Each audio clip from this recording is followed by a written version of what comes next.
إن كل ما صنعته البشرية وفكرت فيه واكتسبته يوجد في صفحات الكتب. المجمع الثقافي في أبو ظبي يقدم إلى المكتبة العربية الكتاب المسموع، مختارات من كتاب الإشارات الإلهية لأبي حيان التوحيدي.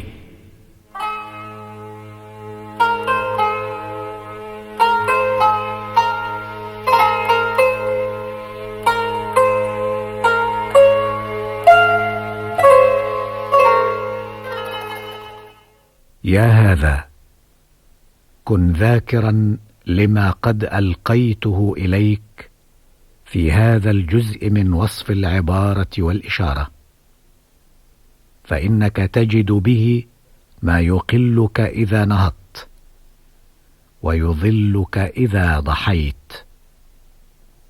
ومهما لاح منك أو لاح لك فيك أو لاح لك عليك، فإياك أن تسهو عن قلبه وتقليبه حتى يتبين لك ما أنت له مما أنت عليه.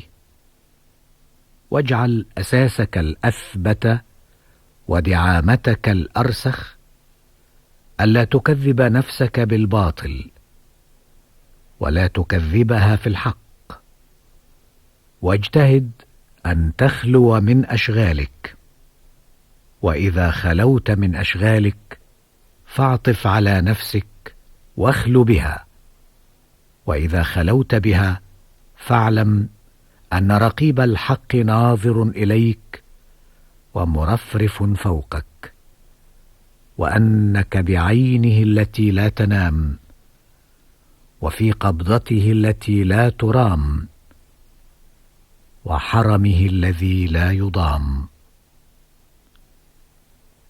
اللهم إنك جولتنا في آفاق ملكك، وأنطقتنا بلسان قدرتك، وأدرجتنا بضعفنا في قوتك، وأسكنتنا عند مشاهدة عظمتك، وحلت بيننا وبين أمرك ونهيك بسوابق علمك ومشيئتك،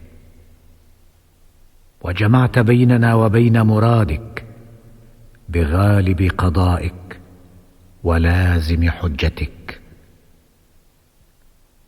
اللهم فكما ملكتنا فارفق بنا، وإذا رفقت بنا فأعتقنا،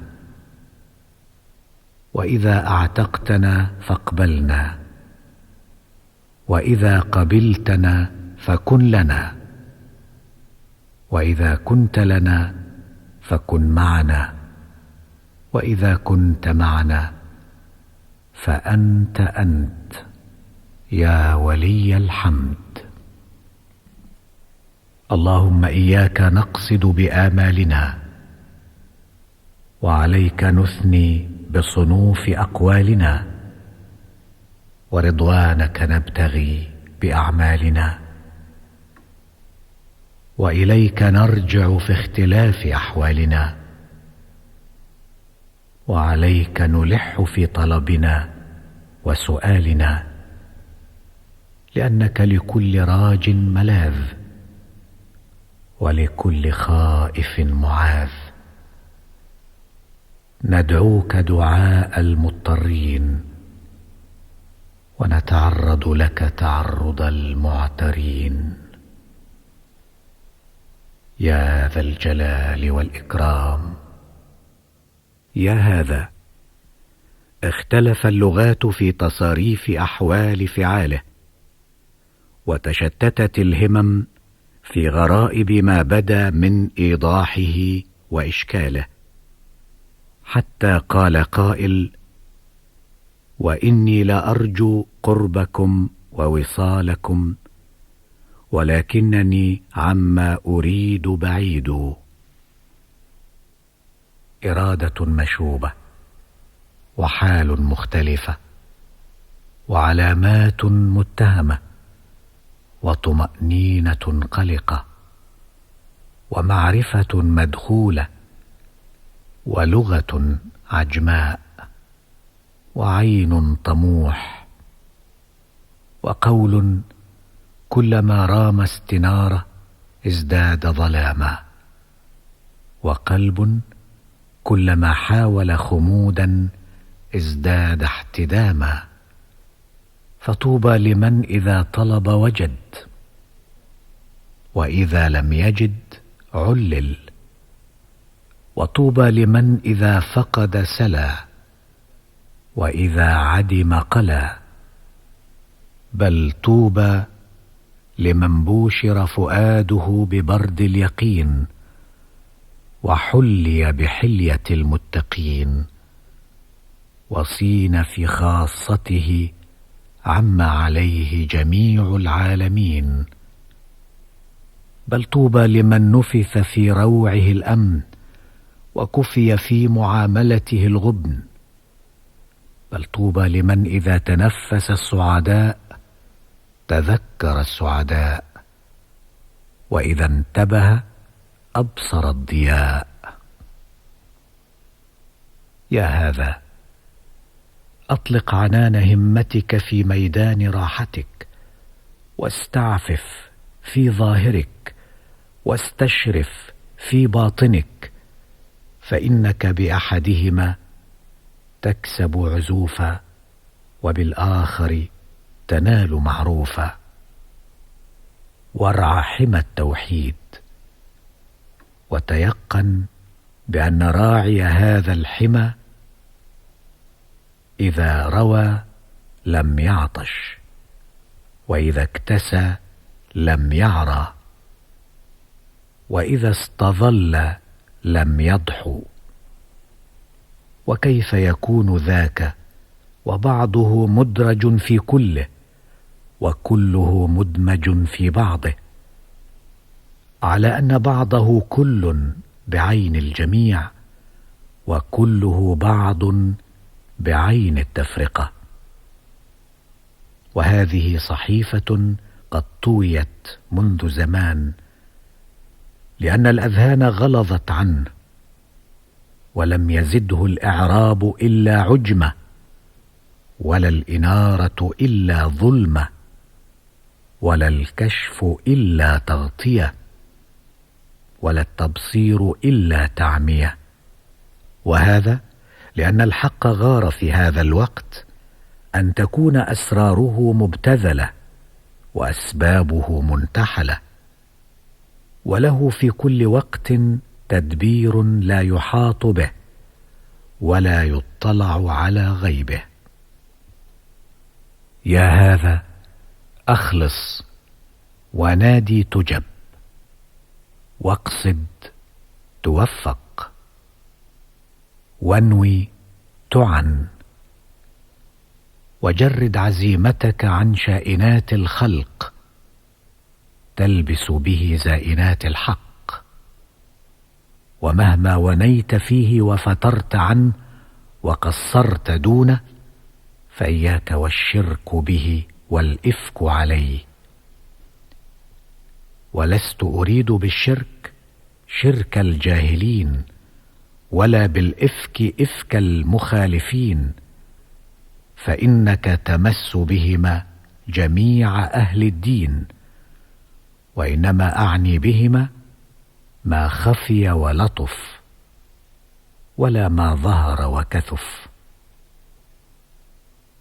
فاجتهد عافاك الله أن تقل العمل لأن تحقق الإخلاص، فإن من حقق الإخلاص صار من أهل الاختصاص، ومن صار من أهل الاختصاص غار الحق عليه من العام والخاص. يا هذا، ما أعجبني وإياك أقربك إلى ما أنا بعيد منه، وأكسوك ما أنا عار عنه. فلو جعلت مكان دعائي لك إلى حظك إجابة مني إلى حظي، كان ذلك أرفق بي وأبر بي. ولكني ممتحن بالقول، فإن كنت أنت أيضا ممتحنا بالسماع فقد خسرنا جميعا، لأننا قد خلونا في حالتي القول والسماع مما يملأ الصاع ويسلك بنا البقاع.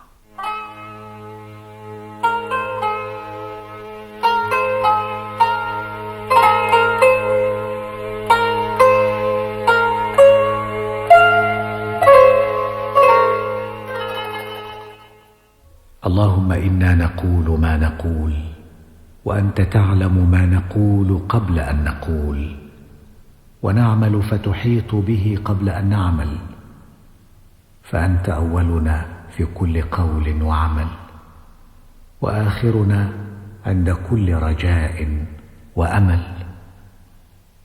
أعمالنا سيئة ولكنها تضيع في أوائل عفوك، وأقوالنا كبيرة ولكنها صغيرة في أوائل استحقاقك.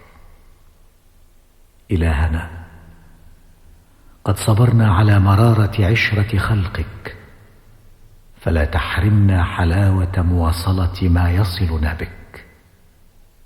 كادونا بسببك فحلمنا عنهم من أجلك، وعادونا فيك فاحتملناهم لوجهك. إلهنا، ما لنا ذنب إليهم إلا ذكرنا إياك لهم، ولا لنا جناية عليهم إلا أن أعززنا بك بينهم.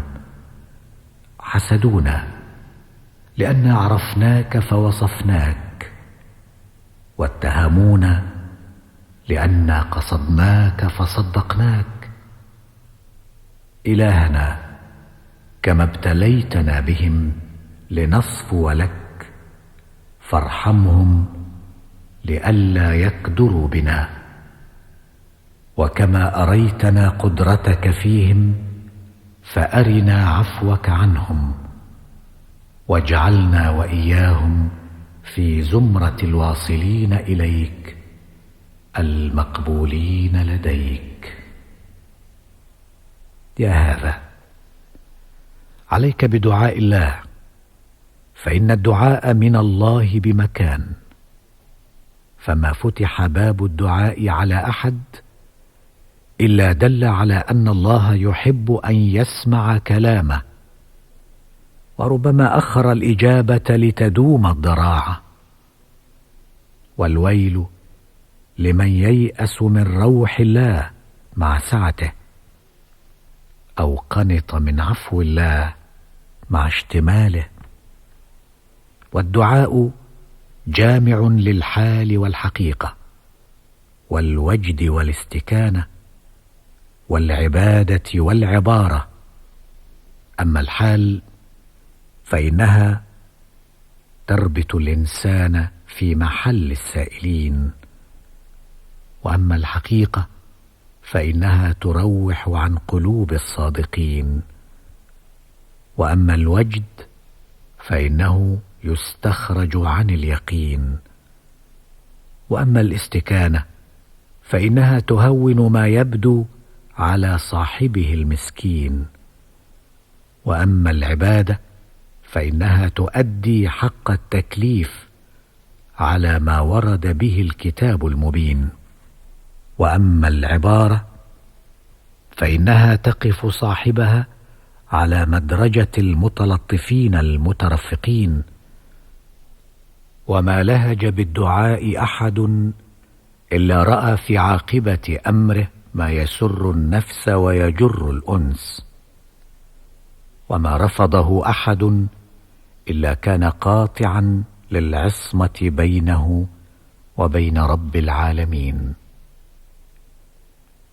اللهم إنا لو وفينا الحياء منك حقه لم نواجهك متلوثين بلطائخ الدنيا، مدلين بالقول، مقلين من العمل، عارين من الحقيقة.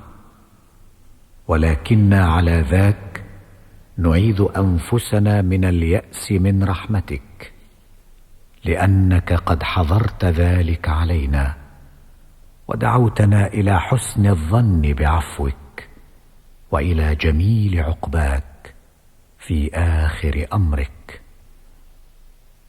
اللهم فكن لنا أكثر منا لأنفسنا، ودافع عنا غوائلنا علينا، وإذا تهتكنا فاسترنا، وإذا تفرقنا فاجمعنا، وإذا غفلنا فأنبهنا، وإذا أعرضنا فاقبل بنا، وإذا فسدنا فأصلحنا، وإذا بعدنا فقربنا.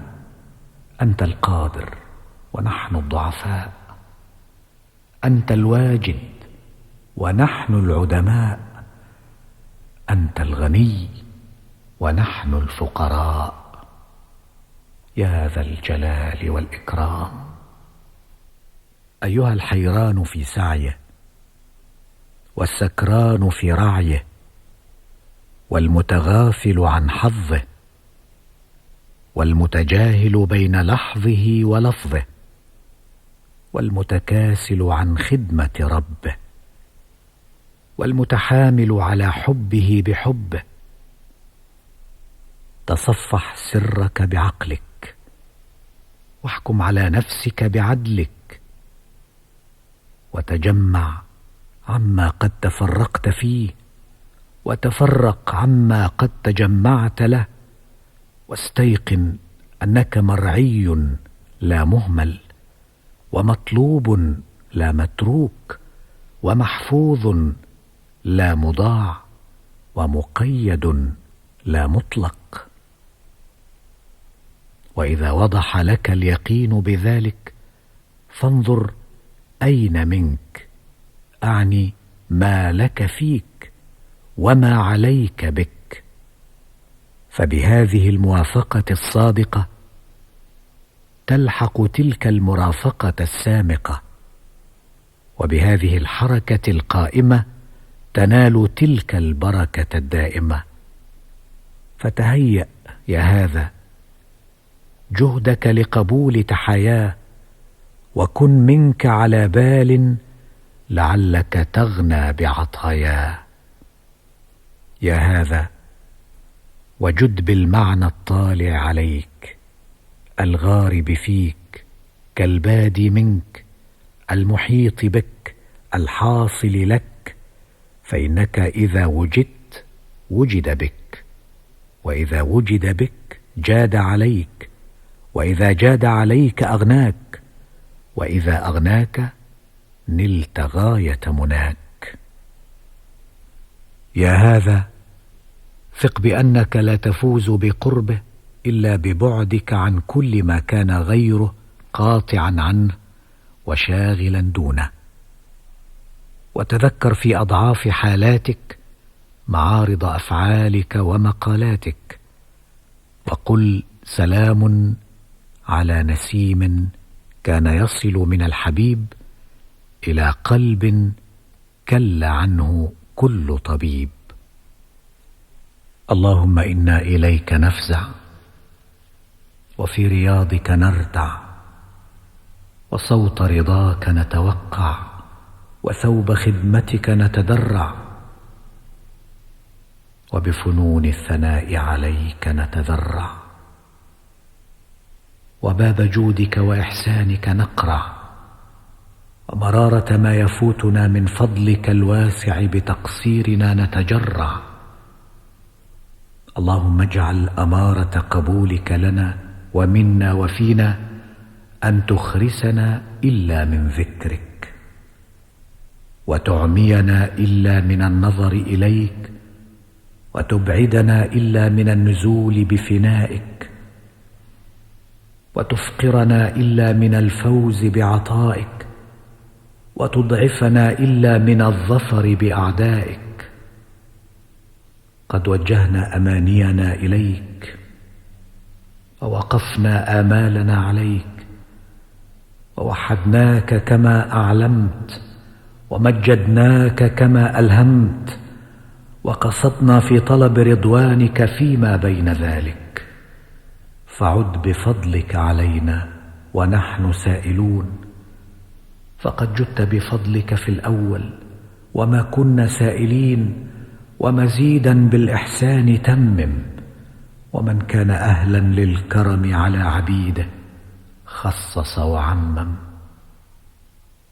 يا مولانا، منك تعلمنا ما قلنا، وبك اهتدينا فيما سألنا، وإياك أملنا في قصدنا، وهذا لأنك أولنا وآخرنا وغائبنا وحاضرنا ومالكنا وناصرنا وباطننا وظاهرنا وطالعنا وغاربنا، وأنت كل كلنا وحامل كلنا، والفاتح باب الجود علينا، والطالب لنا أن نسألك ما عندك برغبتنا ورهبتنا، والعالم بضعفنا واستكانتنا، والآخذ بأيدينا عند عثرتنا، والسانح في ضمائرنا على كل حال نتقلب عليها.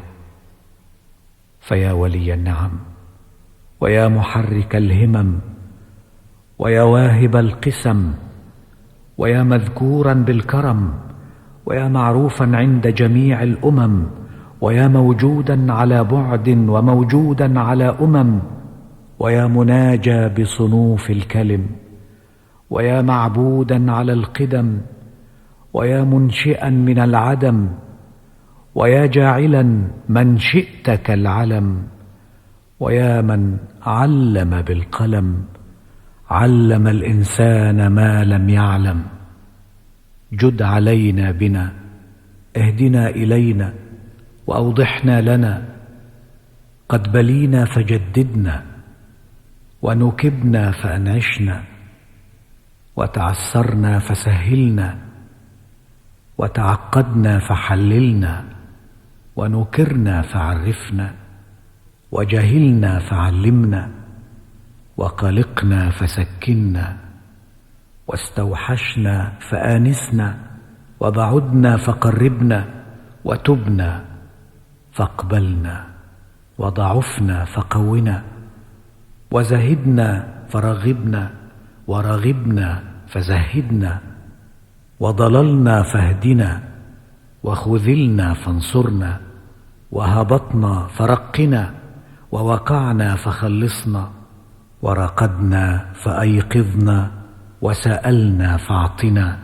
وقصرنا فاحتملنا.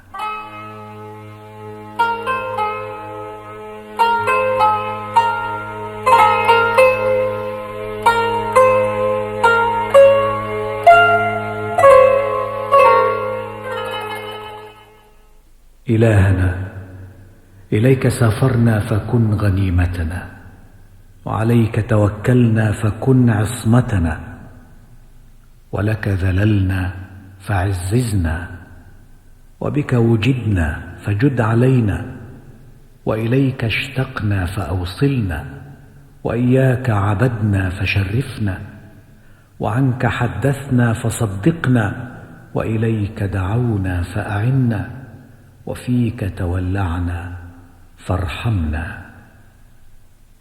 اللهم إنا نعوذ بك عائذين، ونعوذ بك لائذين، ونسألك أن ترشحنا للزلفة عندك بحسن القبول منك يا ذا الجلال والإكرام.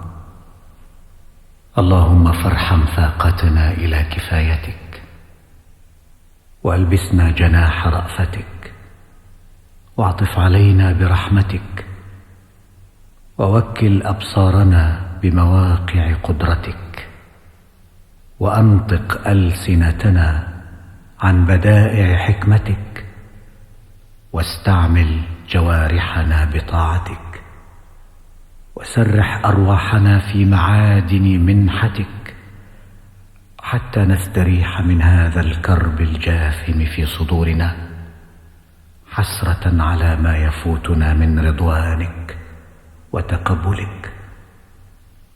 واصرف أطماعنا عن خلقك، واجمعها في عطيتك بكرمك، فما أجهلنا إن خالفناك بعد أن عرفناك، وما أحسن حالنا إذا ذكرناك، وما أقربنا منك إذا دعوناك، وما أسعدنا بنجواك، وما ألهجنا بذكراك، وما أنعمنا في ذراك، وما أجحدنا لسواك. يا من هو بلا إحاطة وإدراك. إلهنا، إن مرضنا كان بك، فاجعل شفاءنا على يدك، وإن خلافنا لك كان بقضائك، فاغفر لنا الآن بتفضلك وحيائك، وإن زيغنا كان بعلمك بنا وحلمك عنا، فاجعل تقويمنا الساعة بلطفك عندنا وتفضلك علينا. لا نملك إلا ما ملكتنا، ولا نملك أيضا ما ملكتنا إلا إذا أمددتنا وأرفدتنا. لك الآلاء الجسيمة والنعماء العظيمة والأيادي الكريمة والخيرات الحديثة والقديمة. لاطف قلوبنا بالفيئة إليك، سهل علينا في كل الأمور التوكل عليك، وعرفها حسن التأني في طلب ما لديك.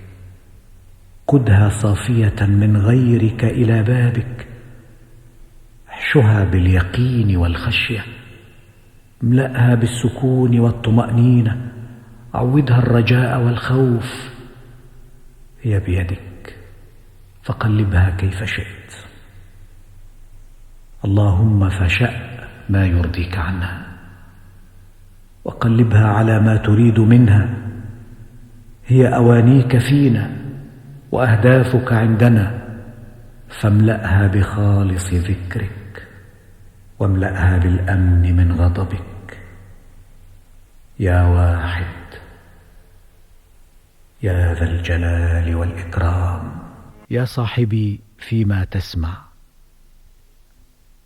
خذ بي لما تعرف إن لم تسمع، أو خذ لي ما تسمع إن لم تعرف. هيهات، ضاق اللفظ واتسع المعنى، وانخرق المراد، وتاه الوهم، وحار العقل، وغاب الشاهد، حضر الغائب في الشاهد، وتنكرت العين منظورا بها، ومنظورا إليها، ومنظورا فيها. فكيف يمكن البيان عن قصة هذا إشكالها، وأين الدواء؟ والعلة هذا عضالها. اليأس اليأس، القنوط القنوط، الويل الويل. اللهم إلا أن يجليها لوقتها من هو أولها وآخرها وواردها وصادرها. دع هذا أيضا. كن رقيبك على نفسك، تكن نفسك رقيبا عليك، فإنكما إذا تراقبتما استغنيتما عن كل رقيب عليكما. وخذ حقيقتك بالصبر، فإنه ملح الحال، ولا ظفر لمن لا صبر له، ولا نجاة لمن لا أناة معه. ثم اجتهد بعد ذلك أن تستيقظ بين النيام، وتنام بين المستيقظين، فإن استيقاظك بين النيام يفرغك لنفسك، ونومك بين المستيقظين يرقيك لحظك. اللهم إنا قد أكثرنا القول فيك ثقة بك لا جرأة عليك، وافتتنا في الخبر عنك حبا لك لا اغترارا بك.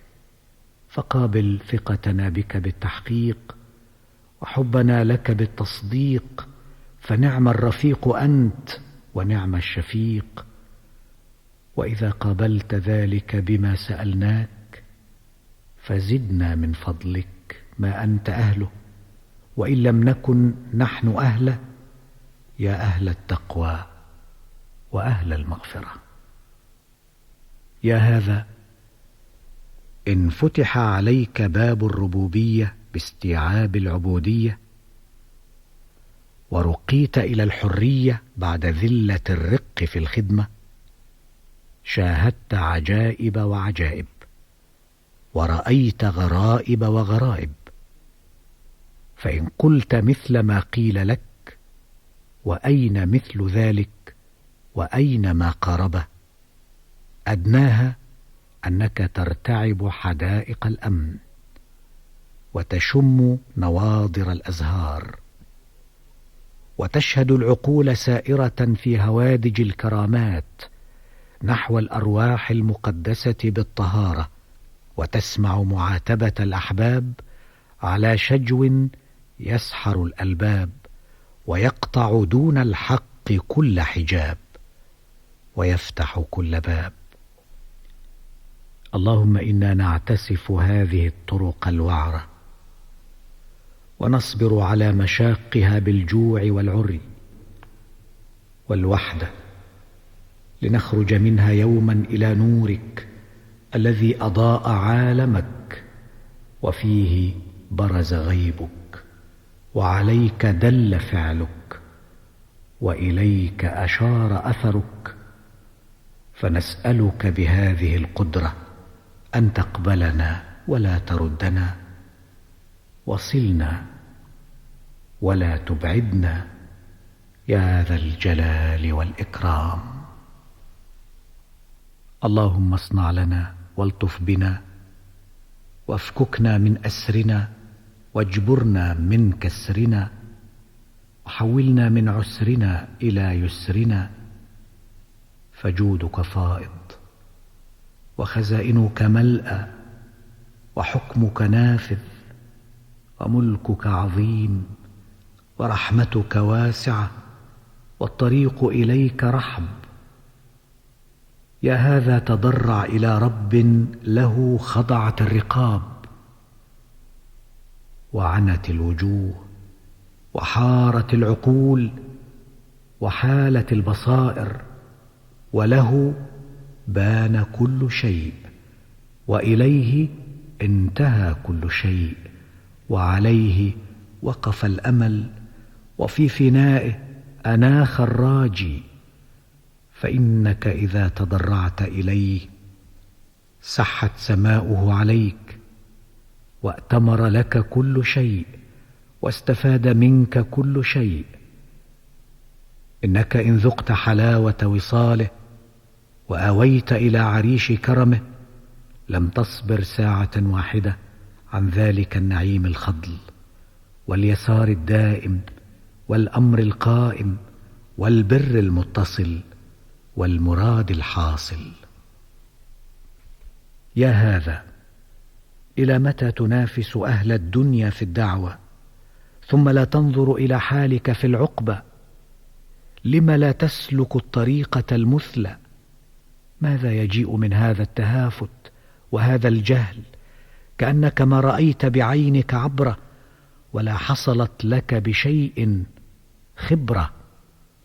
أما تستحي أن تستخدم عقلك الذي هو أشرف منح الله عندك لشهوتك التي هي أفضح الأشياء لك؟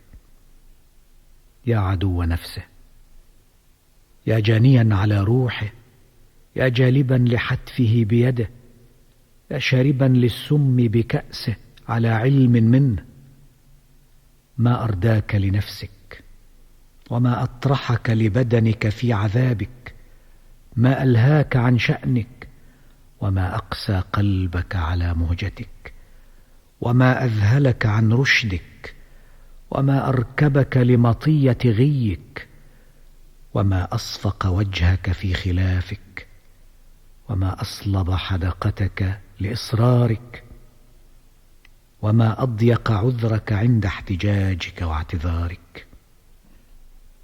يا هذا، ليس للعبد إلا ما هو به عبد، فإن جن قليلا وظن أنه رب، فهناك هلاكه. عد أيضا من هذا، وخذ حديثي. إما جملة لا تشفيك شرحا، وإما تفصيلا لا ينفي عنك برحا. يا هذا، إنما احتجت إلى تهذيب الأخلاق لأنك معجون من عقاقير كثيرة، ومركب من أضداد متعادية وأشكال متوافية، وكانت قبل كأنها أنت، وكنت بها لأنها فيك، فلهذا احتجت إلى ضم نشرها ولم شعثها وتألف شاردها وإصلاح فاسدها وتقويم أعوجها وإرشاد أهوجها.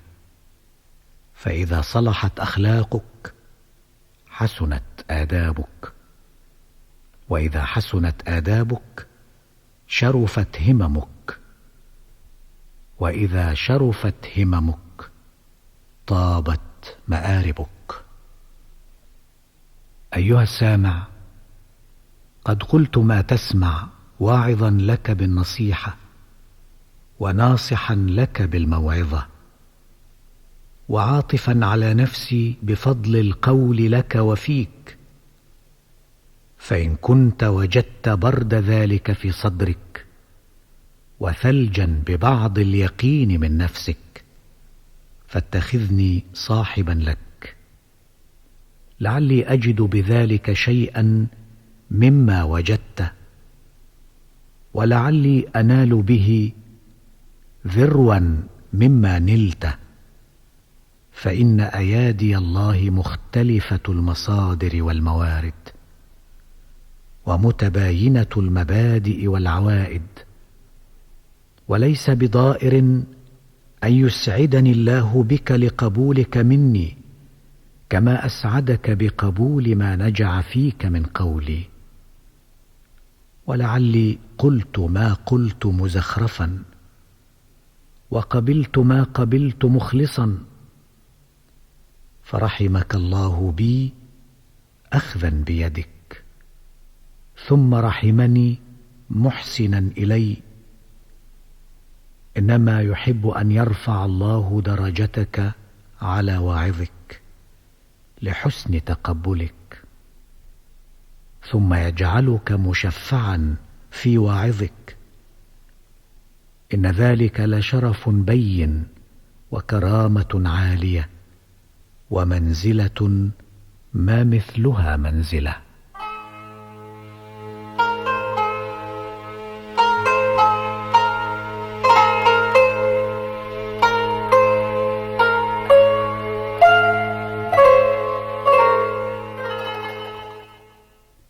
أيها الصاحب المحاور والصديق المجاور، كيف أتكلم والفؤاد هائم بكل واد، والخاطر خال من كل حاد وهاد؟ أم كيف أشكو والسر ظاهر باد؟ أم بأي شيء أتعلل وكل ما أجده مردد ومعاد؟ أم على من أعتمد وكل أحد أراه فهو لي ضد ومعاد؟ أنفاسي متحرقة بالحسرات، ودموعي مترقرقة بين النعرات والزفرات، وكبدي مشتعلة على المناظر والهيئات، ويقظتي جارية على الرسوم والعادات، وأحلامي عارية من كل ما له حاصل وثبات، ونفسي رهينة بالسيئات، مفتونة بالسوانح والخطرات، مغبونة عن الحسنات والصالحات. الجهات دوني منسدة، والوجوه أمامي مسودة. إن قلت قيل هذا زور وبهتان، وإن أشرت قيل هذا بور وعدوان، وإن سكت قيل هذا سهو ونسيان. فليت من ابتلاني بما لا طاقة لي به، رحمني بما لا غنى لي عنه. أو ليت من طردني عن بابه، أهلني لعتابه، أو ليت من جرعني مر فراقه، أخطر على بالي حلاوة لقائه. أو ليت من غمسني في بحر البلوى طرحني إلى ساحل المنى.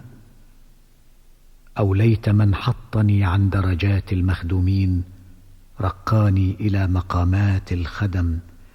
أو ليت من حرمني روح المخصوصين كفاني نوازع الندم والسدم. أو ليت من نبذني وراء كل شيء من علي بشيء. أو ليت من تركني هكذا سدى لم يفضحني في مجالس العدا. يا هذا، إنك لمراد بأمر عظيم، ومرشح لسر مكتوم، فالجد الجد. فكأنك وقد بلغت الحد، إنما هي حياة ذات أنفاس، وحال دائرة بين طمأنينة ووسواس. فإن أغضيت عنها آنفا منها، ولم تحلم بها عائفا لها، ولم تكمد عليها مستغيثا بما فوقها، رفعوك إلى حظيرة القدس، وتوجوك بتاج الروح والأنس. إلهنا، نحن عبيدك متصرفون على إرادتك، متقلبون بين مشيئتك وحكمك، مترددون بين قدرتك وحكمتك، آملون روادف عطفك ورحمتك، معترفون بسوابغ نعمتك وإحسانك، خائفون من عواقب سطوتك ونقمتك. فقلب يا إلهنا رجاءنا على يأسنا، وغيب خوفنا في أثناء أمننا، واهتف بنا إذا سهونا، وارأف بنا إذا ضعفنا، وشرفنا إذا اتضعنا، وأوردنا إذا ظمئنا، وأوفدنا إذا طفئنا، وتألفنا إذا شردنا.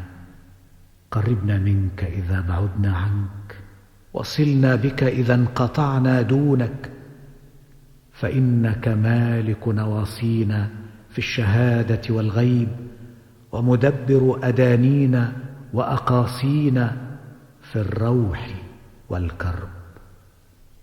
إلهي، كل ما أقوله فأنت فوقه، وكل ما أضمره فأنت أعلى منه، فالقول لا يأتي على حقك في نعتك، وكيف نقدر على شيء من ذلك وقد ملكتنا في الأول حين خلقتنا، وقدرت علينا في الثاني حين صرفتنا. فالقول وإن كان فيك فهو منك، والخاطر وإن كان من أجلك فهو لك.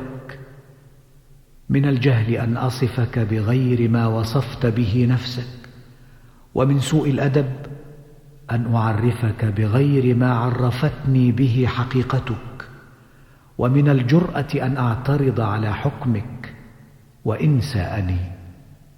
كيف يكون هذا الظن صوابا والعجز مني ظاهر والقدرة منك شائعة؟ هيهات.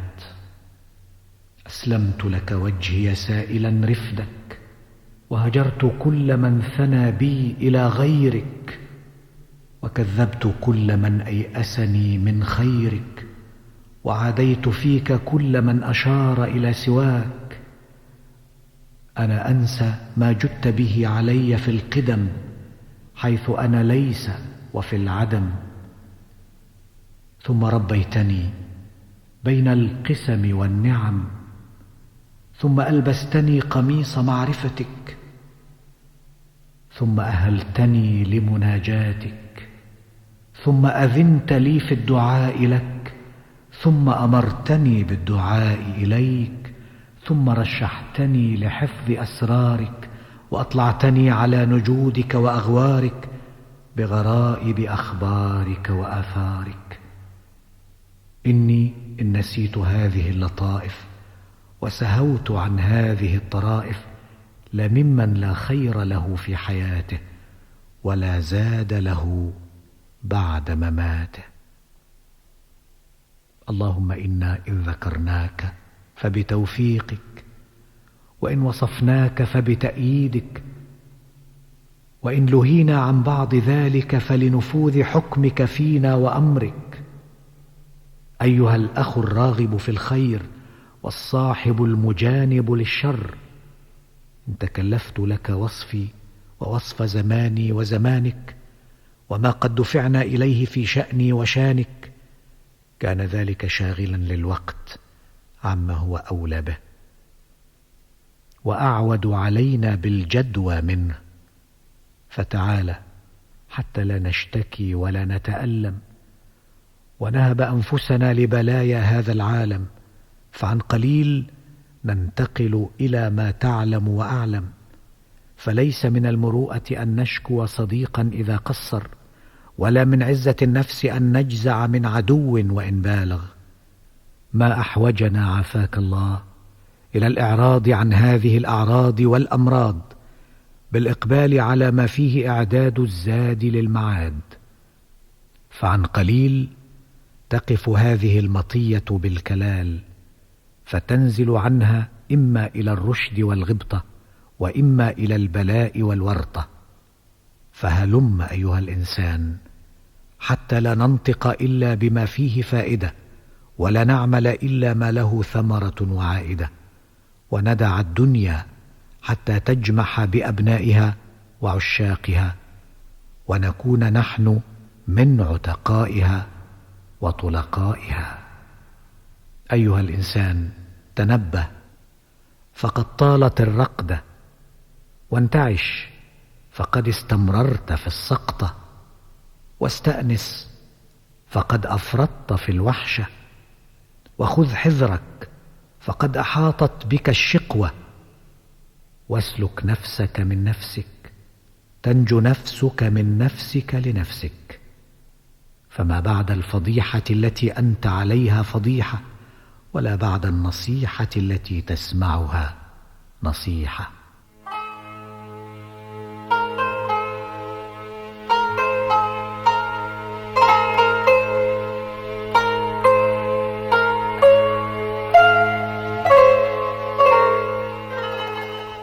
اللهم اغننا بتنبيهك عن تنبيه خلقك، وغيبنا في مشهد رضوانك عن عبادك، وأشهدنا في غيب ملكوتك كلما غاب عنا باحتجابنا عنك، واغضض أبصارنا إلا عن النظر إلى وجهك، وازمم خواطرنا إلا من السبوح في مراد ألوهيتك، واجعل أول قولنا عندك الحمد لله الذي أذهب عنا الحزن، إن ربنا لغفور شكور. يا هذا الترجمان حاذق، والرائد صادق، وكل الكل عن الكل ناطق، وجميع الجميع بالجميع فائق ورائق، ولكن شاهد السمع غائب، وآمل المنى خائب، والوقت بضروب أحداثه ثابت آثب. يا هذا أتاح الله لك من غيبه ما لا يحلم به أملك، وصرف عنك كل ما يحول بينه وبينك، ولذذك بخطابه إذا ناجاك، ومتعك بنعمته إذا خصك، وجعل ظاهرك ينطق عنه تحقيقا، وباطنك يوقن به تصديقا، ورقاك إلى ذروة عليات الحق، فبها تصفيتك، وأحكامه تتصرف فيك، وأنت في خاف ذلك وباديه تشهد آلاءه شاكرا، وتتقلب في أثنائها شاكرا، مسلما وصابرا. اللهم إني أشكو إليك شاهدا جذوعا وغائبا مقطوعا، وحالا بين هذين لسنا ننفك منها نزوعا، ولا نستسهل عنها رجوعا، ولا نجد لأنفسنا فيها خشوعا ولا خضوعا. اللهم فاجمع هذا الشمل المبدد، واكفنا مؤونة هذا اللفظ المردد بالمعنى المقوم المسدد. وإنما نعيد السؤال ونكرره لعلمنا بأنك القادر الممجد.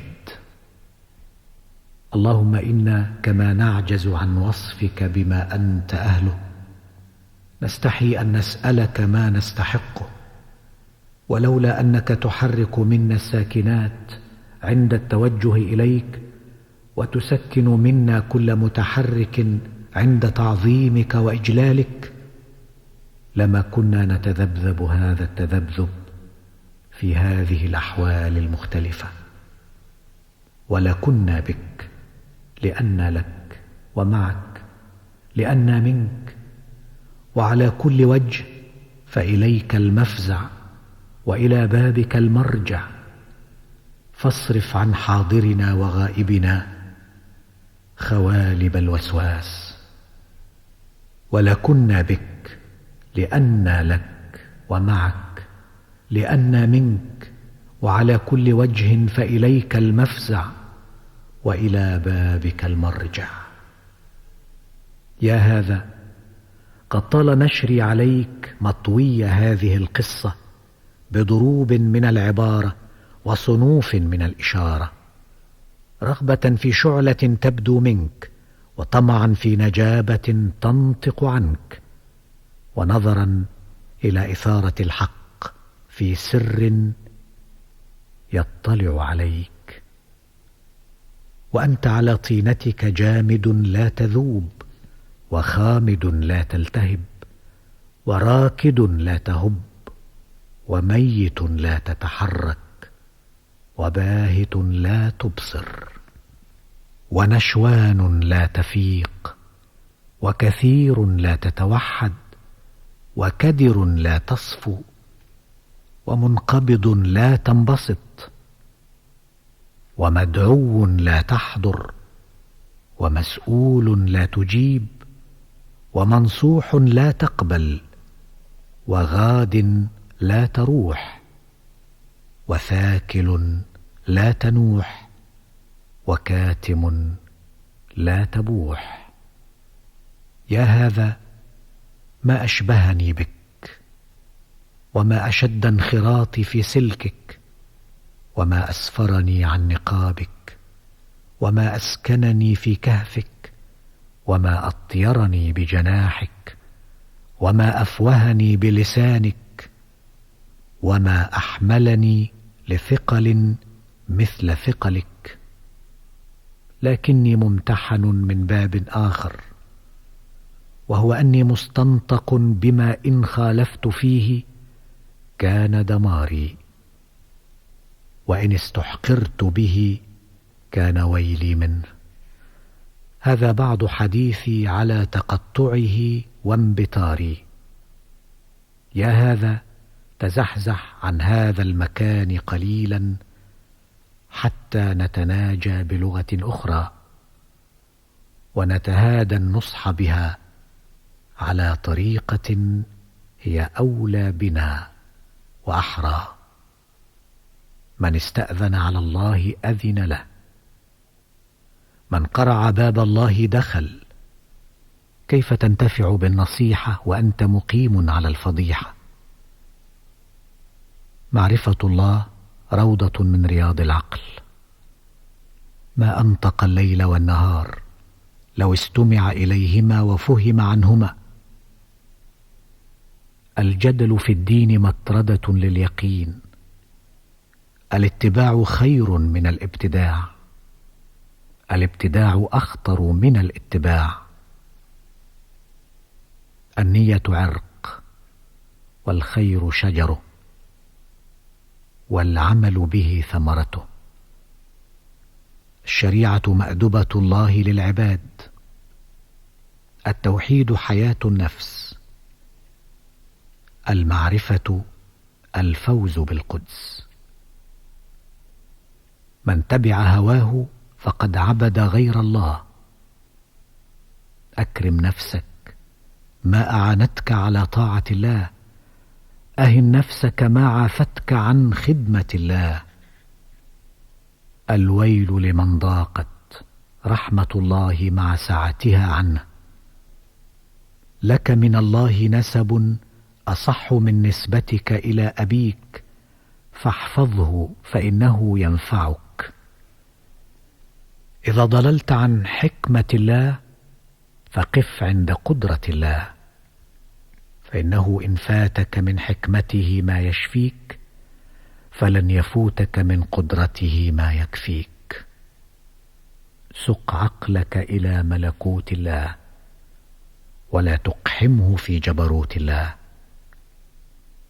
إذا استأثر الله بشيء فله عنه. إذا تلطخت بعار أنت بين هاد يقودك وحاد يسوقك. ليس للغواية غاية تقف دونها جهدك.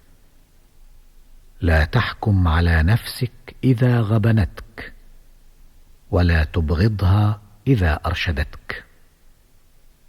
ربك يحسن اختياره لك، فلا تتعرض أنت لفناء الأبد بسوء اختيارك لنفسك.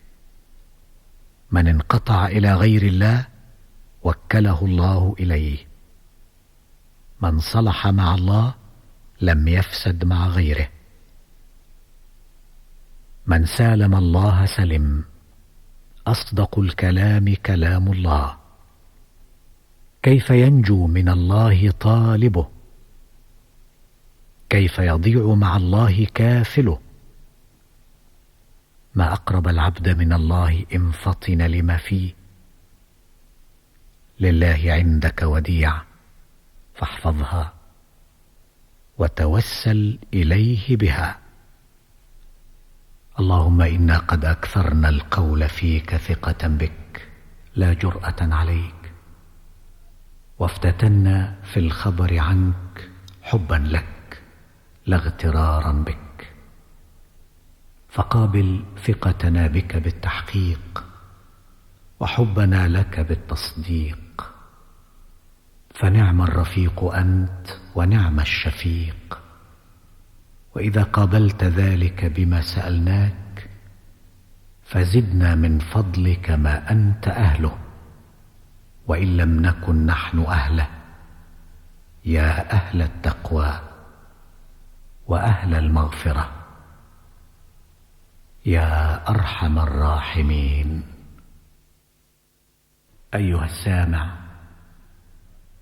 ليس كل من رقد حلم بما يريد، ولا كل من مد يده نال ما يطلب، ولا كل من ادعى سلم له دعواه، ولا كل من دعا أجيب، ولا كل من قرع الباب دخل، ولا كل من استرق السمع سلم، ولا كل من استعفى أعفي، ولا كل من قال بدا لي ترك، ولا كل من استرحم رحم، ولا كل من تعرض استخدم، ولا كل من سأل حرم، ولا كل من ألحف أعطي، ولا كل من بكى أرضي، ولا كل من خطب زوج، ولا كل من ملك توج،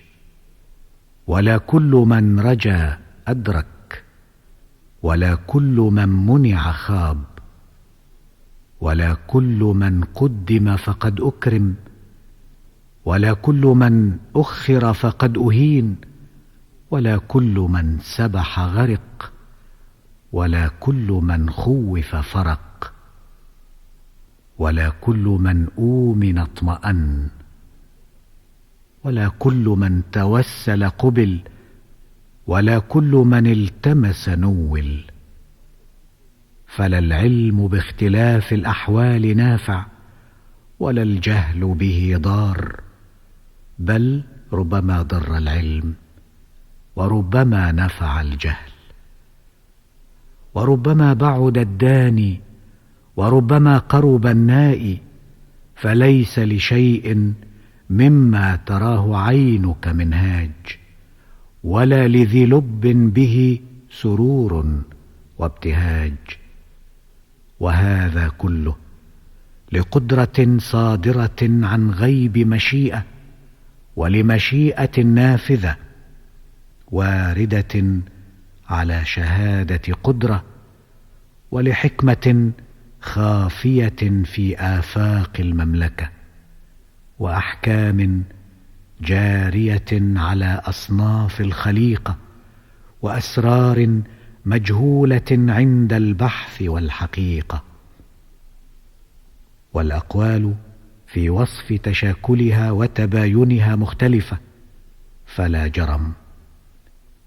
لا سر إلا وهو متهم، ولا قائل إلا وهو متوهم، ولا سامع إلا وهو كظيم، ولا عامل إلا وهو مليم، ولا قلب إلا وهو سقيم، ولا لائم إلا وهو ملوم، ولا واجد إلا وهو عديم، ولا غني إلا وهو فقير، ولا عظيم إلا وهو حقير، ولا كثير إلا وهو قليل، ولا صحيح إلا وهو عليل، ولا قريب إلا وهو بعيد، ولا هين إلا وهو شديد، ولا عالم إلا وهو جاهل، ولا عاقل إلا وهو ذاهل، ولا آمن إلا وهو واهل. خبر والله طريف، وحديث والله عنيف. الفكر فيه يورث الوسواس في الصدور، والسكون عنه يصد عن الجواز والعبور، والسؤال عنه يحمل على التهمة، والجواب عنه يزيد في الحيرة. فهل رأيت قولا كلما بان غمض؟ وهل رأيت عرقا كلما سكن نبض؟ فهل رأيت نارا كلما أطفئت اشتعلت؟ وهل رأيت كبدا كلما بلت جفت؟ وهل رأيت سقما كلما عولج أعضل؟ وهل رأيت بيانا كلما وضح أشكل؟ وهل رأيت مطلوبا كلما دنا بعد؟ وهل رأيت صدأ كلما جل زاد؟ وهل رأيت شيئا كلما كون فسد؟ وهل رأيت فتقا كلما رتق اتسع؟ وهل رأيت مهجرا كلما استظل أضحى؟ وهل رأيت وضعا كلما استقام عكس؟ وهل رأيت أمرا كلما استمر قعس؟ هيهات، غر امرؤ منته نفس أن تدوم له السلامة. أيها الصديق بالسمة المخلص بالدعوة، اسمع هذه البلابل، فإنها والله مخرجة لكل صدور وإن كان مشروحة، ومطردة لكل صبر وإن كان ممدوحة. وإذا سمعت فتعجب، وإذا تعجبت فتعجب بعد التعجب.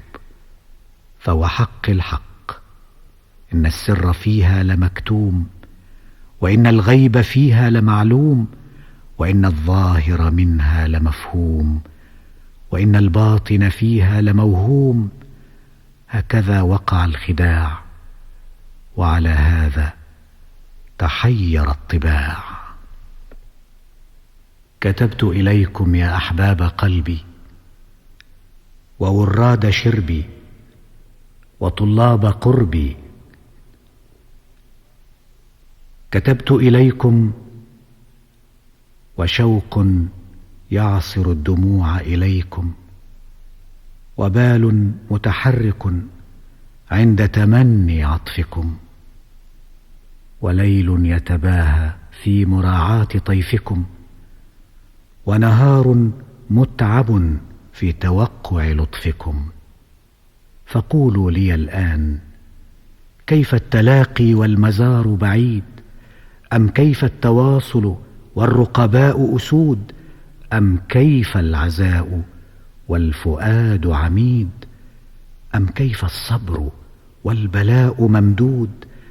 أم كيف التوجه والطريق مسدود؟ فسقيا لعيش مضى نضيرا في ظلال صحبتكم.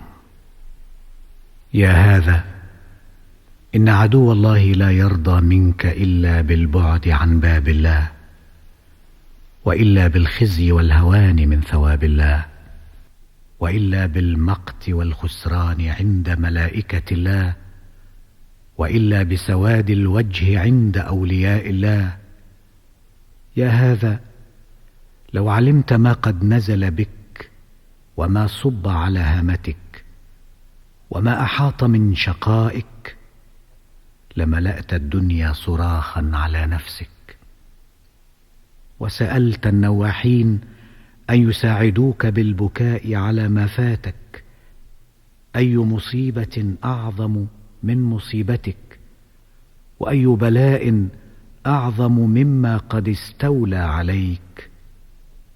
قلب لا يهب فيه نسيم الوجد، وفكر لا ينتهي إلى تمييز الباطل من الحق، وعين لا تترقرق بالدمع على الخد، ورأي لا يصح في الوقوف عند الحد، ونفس لا تبالي بالهجران والصد، ونصيحة لا تقبل على ما فيها من الخير والرشد، وصديق لا يشتكى إليه من شيء من هذا العناء والكد، وصاحب لا يشاور فيما أشكل من هذه الحال في القبول والرد.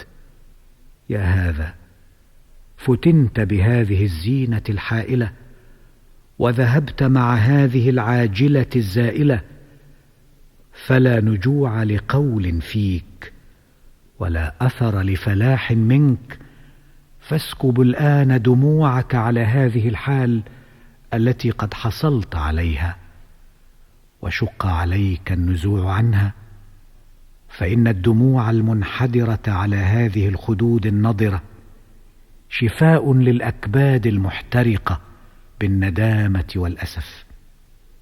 ألا ترى كيف يقول الأول: لعل انحدار الدمع يعقب راحة من الوجد، أو يشفي نجي البلابل. يا هذا، قد كان القوم أناخوا عندك، وسألوك الرحيل معهم، وبذلوا لك المعونة جهدهم، وقدموا لك راحلتهم، ووعدوك أن يبلغوك غايتهم، ورفقوا بك وبجميع ما كان عندهم، ثم خوفوك الوحشة بعدهم، والندم على ما يفوتك منهم، فأبيت وتوانيت، وجمحت وطغيت، وتعديت وبغيت، وتفردت برأيك، وظننت ظنونا كلها عليك. فلما حفت الحقيقة وجاءت المصدوقة، أخذت تلوك لسانك بالويل، وتحك عينك بالإصبع، وتقول: يا حسرتي على ما فرطت في جنب الله. هيهات هيهات، والله لتصيرن الحسرة على صدرك جمرة من النار، تتوقد بالليل والنهار، إلا أن يقضي الله فيك، فما أنت أهله، فإليه المصير.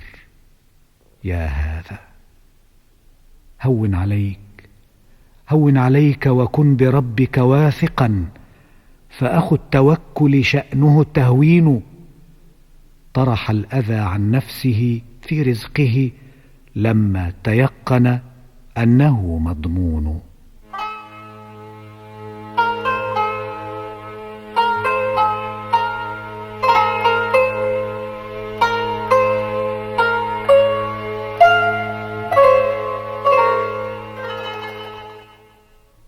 يا هذا الحق أحق أن يتبع، خير الأدوية ما نجع، خير الكلام ما نفع، خير الإخوان من ردع. يا هذا كيف أصف لك احتراقك في حالك، وتقلبك في صروف زمانك، وخمولك بين خلطائك، وكسادك عند العارفين بك. فلا تكونن عافاك الله الذي وصفه الأول حينما قالوا: أطعت مطامعي فاستعبدتني، ولو أني قنعت لكنت حرا. وما أحسن ما قال الآخر: حتى متى يسترقني الطمع، وليس لي في الكفاف متسع، ما أوسع الصبر والقناعة للناس جميعا لو أنهم سمعوا. أما المنايا فغير غافلة، لكل حي من كأسها جرع. اللهم إنا نسألك أن تقطع مطامعنا عن عبادك بالثقة بموعودك،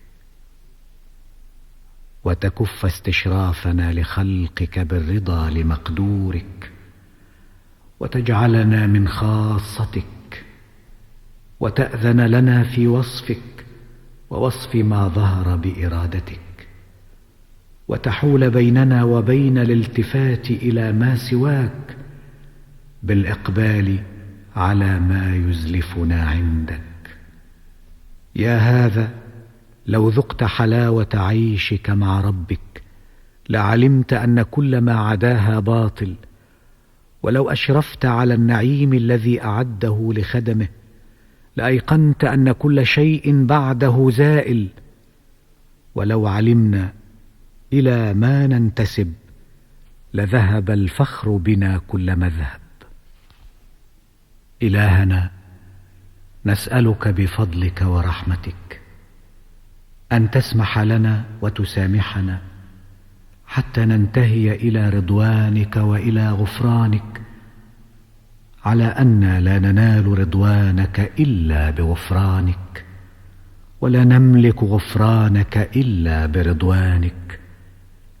يا أعز من دعي وأكرم من أجاب، يا أول يا آخر يا ظاهر يا باطن يا غائب يا حاضر يا جابر يا كاسر يا شاكر يا هادي يا ناصر يا قوي يا قادر يا صادر.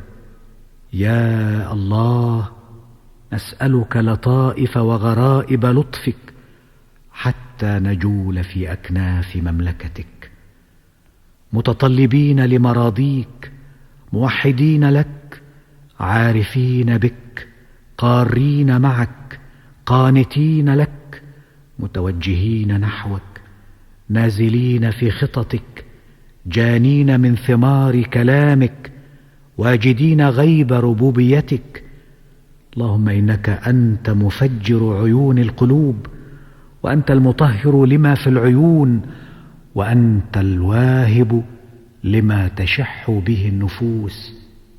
إلهنا، إنا نقول ما نقول عن عي وحصر، ونحمل ما نحمل على قدر الوسع والطاقة، فاجبر كل نقيصة لنا، وارفع كل خسيسة منا، وأيدنا منصورين، وانصرنا مؤيدين، وعلمنا اسمك الأعظم حتى ندعوك به ممجدين، ونتقرب إليك به مقدسين. يا ذا الجلال والإكرام، إنك رؤوف بالعباد. يا هذا، كم تعذبني وتؤذيني وتحجبني عن مصالح شؤوني بشرح فتوني وفنوني، والله ما تحل لك. ليس هذا من حق الصحبة، ولا من ذمام العشرة، ولا من حسن العهد في الصداقة. أبق علي لي، وإلا فأبقني لك. اللهم لا تؤاخذني بإقبال على خلقك، وبمسألتي إياهم على ما هو عتيد عندك، وبتواضعي لهم فيما أجده حاصلا قبلك، فإنما ذلك فزع مني إلى كل من ادعاك وتحلى بحبك وانتمى إلى خدمتك. وبفضل حبي لك أحب كل محب لك، ولفرط وجدي بك أجد بكل واحد بك. أنت المطلع على خبأ الضمير، والمحيط بكل مستور، والمصافي كل من صافاك، والموالي كل من والاك. لك الفضل في الثاني، لأن لك الفضل في الأول، وأنت الموجود في كل زمان، والصاحب لكل إنسان. لا تخفى عنك ذرة، ولا تفوتك خطرة. لك الآلاء الخفية، والأيادي الجليلة، والآثار المكشوفة، والأخبار المعروفة، والأنفاس عليك تتحرق، والجباه من أجلك تتعرق، والعيون إليك بالشوق تترقرق. لك مع كل روح روح، وفي كل قلب تقلب، وعلى كل فؤاد رقيب. طلبت فلم توجد، ووجدت فلم تعرف، وعرفت فلم توصف، ووصفت فلم تلحق، وشوهدت فلم تدرك. وكيف لا تكون كذا وفوق ذا، ونحن لا نحيط ببعض خلقك على خواف ما نظن فيه من حكمتك، وبوادي ما ظهر عليه من قدرتك. وإذا كان عجزنا عن ذلك يفضحنا عندنا، ويردنا علينا، ويوارينا فينا، ويخجلنا منا، ويعكسنا إلينا، فما قولنا فيما خلا ذلك مما لا نحسه بمشاعرنا، ولا نلحقه ببصائرنا، على أن مشاعرنا بك تحس، وبصائرنا بك تلحق، وكلنا لك. وإن كنت أعرتنا ذلك، وكلنا بك، وإن كنا مفترين بذلك، وليتنا بأمرك ونهيك، ثم وليتنا بعلمك وإرادتك، فعلينا أن نؤدي ما تقدمت به إلينا، وليس لنا أن نعترض عليك فيما تفردت به دوننا، لأنك مالك قليلنا وكثيرنا، ومصرف أولنا وآخرنا، والحاكم بما تراه فينا مما ساءنا وسرنا. يا أحكم الحاكمين، ويا أرحم الراحمين.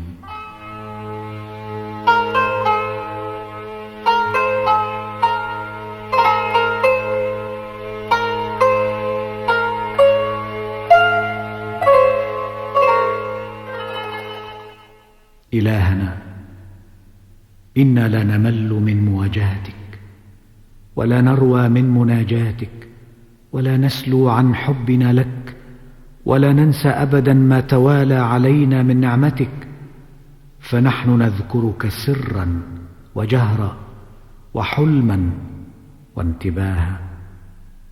وعلى كل حال تلونت بنا، وفي كل مكان تغير علينا، إليك ننتسب ورضاك نكتسب، وأرواحنا في طلب ذاك نحتسب. فصلنا بتوفيقك ولا تعرنا من إحسانك، ولا تحوجنا إلى أحد من عبادك، يا من إذا أغنى أقنى، وإذا أقنى أبقى، وإذا أعطى أسنى، يا ذا الجلال والإكرام. يا هذا لك أحوال في يقظتك ومنامك، وحركتك وسكونك، وغضبك ورضاك، وأخذك وعطائك، ووحدتك ولقائك، وحرصك وعفافك، وقبضك وبسطك، وعلمك وجهلك، وريائك وإخلاصك. فاجتهد أن تكون في يقظتك ومنامك ناظرا إلى الله بالخشية والحياء، وفي حركتك وسكونك أن تكون وازنا لها بالعدالة التي تحفظ عليك مالك وتنفي عنك ما ليس هو لك. وفي غضبك ورضاك أن تكون ثابتا على سنن، لا يزدهيك الرضا ولا يستغرقك الغضب. وفي أخذك وعطائك أن تكون حاضر الذهن متوقيا من الغلط لك وعليك. وفي وحدتك ولقائك جامعا لمالك في قضاء الحق عنك وتغافلك عن قضاء الحق لك. وفي حرصك وعفافك متحاجزا عن كل ما يشينك. وفي قبضك وبسطك على ما سلف القول في نظائره معك. وفي علمك وجهلك مستسلما لمن هو أولى بك منك. وفي ريائك وإخلاصك آويا إلى مالك زمامك وخطامك.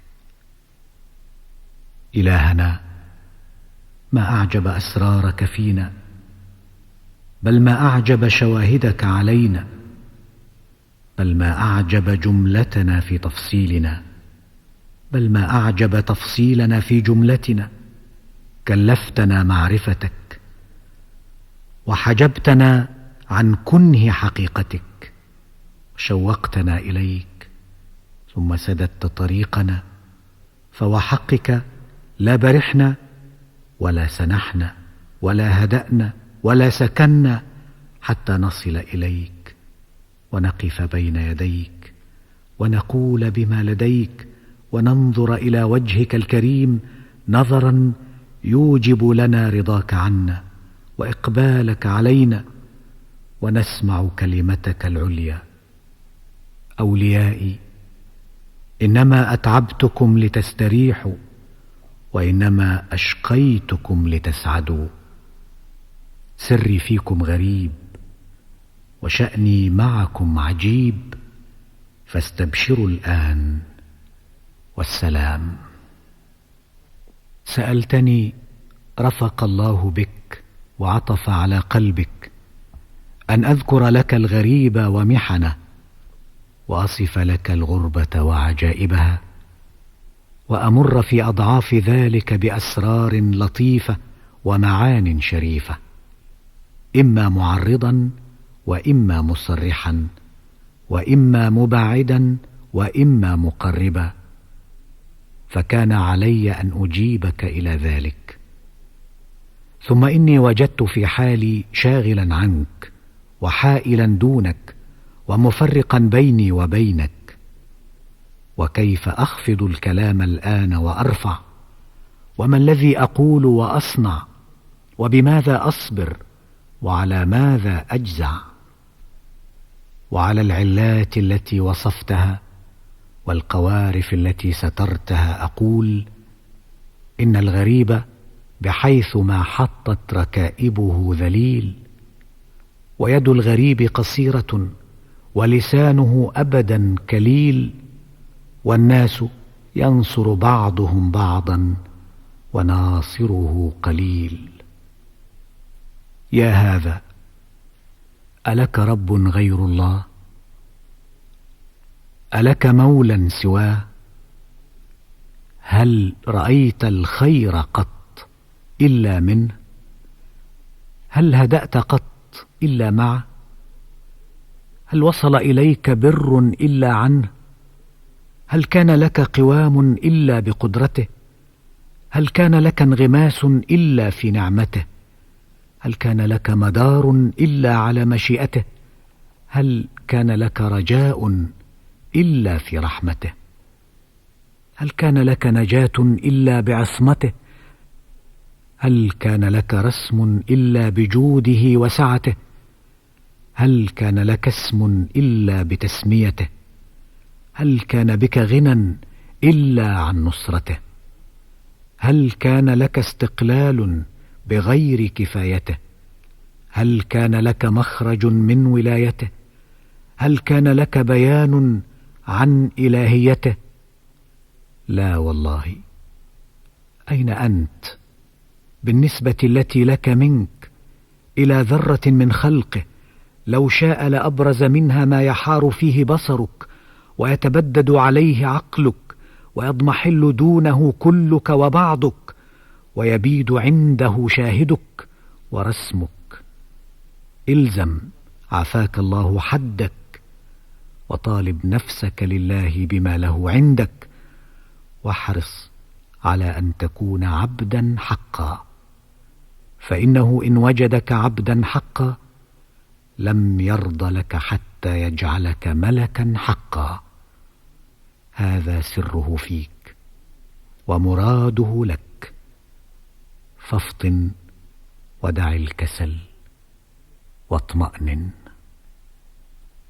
اللهم إنا بك فلا تلهنا عنك، ولك فلا تسلط علينا غيرك، وإليك فلا تصرف وجوهنا دونك. إياك نرجو ونخاف، وسواك نكره ونعاف، وإليك نسعى حافدين، وجنابك نرعى وافدين، ونعماك ننشر على الأقربين والأبعدين، وبحقك نتهادى بين المريدين والعارفين، وفيك نتحير والهين دالهين، وفيك نرغب الزاهدين الشاكين، ورحمتك نرجو محتاجين مفتقرين، وعن ربوبيتك ننقر واجدين مرجين، وبصحبتك نفتخر بهجين وفرحين. يا هذا، أنت ربما فضلت حمارا على حمار، وبغلا على بغل، وفرسا على فرس، وهرة على هرة، وكذلك الحيوان كله، فلم لا تفضل إنسانا على إنسان؟ وإذا فضلت إنسانا على إنسان فلم لا تفضله بالفضائل والأخلاق والعادات والأفعال؟ ولكن تفضله بالدراهم والدنانير والثياب والضياع والغاشية والحاشية. إنك إذن لمن الظالمين، لأنك قد جهلت الفاضل من يكون، والفضل ماذا يكون. إن كنت لم تجهل الفاضل ولا الفضل فكن الفاضل واكتسب الفضل، فليس بين العلم والعمل سور، وإن كان سور فليس من حديد، وإن كان من حديد فالحديد أيضا يعالج بما يلين به ويستجيب له. يا هذا، صارف نفسك في أنفاسها وفي خواطرها، فإن لم تقدر ففي نياتها وعزماتها، فإن لم تقدر ففي مقاصدها ومراصدها، فإن لم تفعل ففي أفعالها واختياراتها، فإن لم تقدر ففي أبدالها وفيما يقوم مقامها. ما أغرب هذه الإشارة، وما ألخص هذه العبارة. ولكن أين الذين يدورون ويحضرون فيسمعون؟ بل أين الذين يسمعون فيعقلون؟ بل أين الذين يعقلون ويحصلون ما يعقلون؟ فكم كلمة عقلت ولكنها من ذلك شردت فطالت عليها الحسرة والندامة. إن الكلمة تطلب مقرها الموافق لها، فإذا صادفت سكنت، وإذا لم تصادف جالت في آفاق النفوس دائبة إلى أن تجد مكانها اللائق بها. وإذا نطق بها من لا ينتفع بها فذاك أيضا لتبرؤها عن صدر الناطق وقلة رضاها به وقلقها إلى غيره. زاغت الأبصار حين سرحت نحوك، وارتدت خاسئة حين رامتك، وحارت الألباب حين فحصت عنك، وانكفأت على أعقابها فرقة منك. إلهنا، فإن لم يكن محالا من أحد هذين الوجهين فجد علينا بذلك، وإنا لديك شاكرون وله مستحقون. وإن كان محالا فنحن أعلم بك من أن نسألك المحال ونطلب ما لا يجوز أن يطلب، فأبرد أكبادنا من حر الشوق إلى ذلك بالقناعة والتسليم حين نتثبت لك على الصراط المستقيم، راضين بما قسمت، شاكرين لما وهبت، متقبلين لما تفضلت، مفوضين إليك، راغبين فيك، عالمين بأنك المنعم الأول والمحسن الأفضل. اللهم احذف عن ألسنتنا فضول القول معك، خاصة في وقت مسألتك، واجعل هيبتنا لك بقدر توكلنا عليك، ولا تجعل بعض أقاويلنا وبالا إلا ما أنت أولى به يا ذا الجلال والإكرام. إلهنا، كيف نطلبك وأنت قبل الطلب موجود؟ أم كيف نجدك وأنت بعد الطلب مفقود؟ لست مفقودا بالعين ولكنك مفقود عن العين، ولست موجودا بالعقل ولكنك موجود للعقل، وليس يلتبس أمرك إلا من حجبته عنك ولم تؤهله لمعرفتك، ولا رأيته مستحقا للإشارة إليك. إلهنا، بحرمة هذه السابقة منك إلينا، إلا ألحقتنا بعصابة الأتقياء عندك، وحشرتنا في زمرة الأولياء قبلك، وخصصتنا بعد هذا وهذا بما لا نحسن أن نتمناه ولا نجسر على أن نتخطاه. يا هذا، جرد عزيمتك في تطرية ذهنك وتطهير نفسك وتقذية عينك وتنقية قلبك وتحلية روحك وتوقية بعضك وترقية كلك، فإنك مطالب بعد قليل بأن تناجي ربك بلا واسطة بينه وبينك. فانظر كيف تكون في هيئتك وحجتك ومعذرتك ومكانتك وانبساطك واحتشامك، فلا تجعل التقصير ديدنا لك، فليس كل وقت يحتمل ذلك. واحذر نفسك وحذرها منك، فإنك إذا ضممت حذرك إلى تحذيرك نصحتك وثبتت لك. هذا منتهى قولي لك في هذا الجزء، فاسعد أبقاك الله بما أمرتك بذلك وبما نهيتك عنه من أجله والسلام. اللهم إن بحرك إذا اضطرب موجه وهال الواقف منه على الساحل، فكيف من هو في وسطه يترنح به الموج وتتهاداه الريح. اللهم فسلمنا كيفما شئت، واهدنا للتي هي أقوم عندك وأرشد لديك.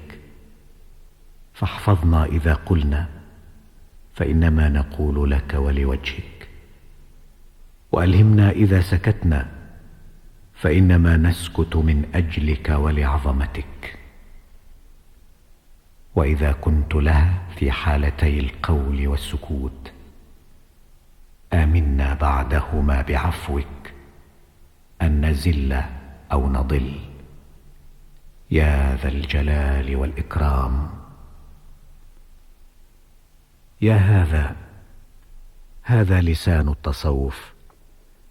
والتصوف اسم يجمع أنواعا من الإشارة وضروبا من العبارة، وجملته التذلل للحق بالتعزز على الحق.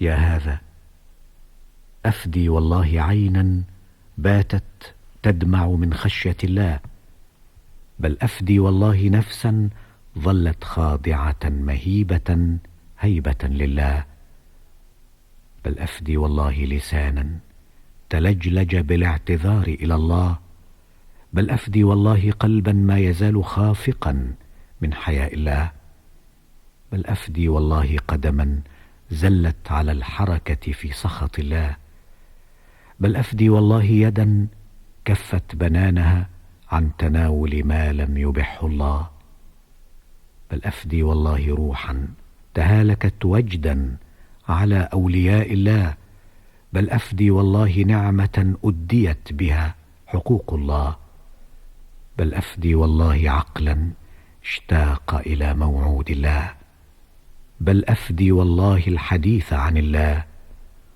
والحياة مع الله، بل أفدي والله خاطرا يسنح مبشرا بذكر الله. اللهم هب لنا حال القائل: ما إن تنفست إلا خطرت أنت ببالي، ولا رميت بطرفي إلا وكنت خيالي، وما ذكرتك إلا وجدت وجدا بدالي. اللهم وقونا بعزيمة الراجعين إلى بابك، وبيض وجوهنا عند مناجاتك، واغمرنا بمواد مواهبك ومنحك، وآونا إلى كنف أمنك بالأمن منك، وأمطر علينا سحائب جودك وعطفك، ووفقنا لأقصد السبيل إليك، وخفف علينا في كل الأمور التوكل عليك، ولا توالنا بالنعم استدراجا، ولا تمهلنا بالتطاول احتجاجا، وجد علينا إذا صدر الناس أشتاتا. إليك وكلنا كلنا، وعليك طرحنا كلنا، يا من هو أرحم بنا منا، أنظر لنا من أنفسنا، وألطف بنا من آبائنا وأمهاتنا. اللهم إني أسألك الحمد والرضا عنك والسكون إليك والثقة بك والقرار معك، فإن في الحمد لك زيادة، وفي الرضا عنك قربة، وفي السكون إليك توكلا، وفي الثقة بك إخلاصا، وفي القرار معك مصافاة.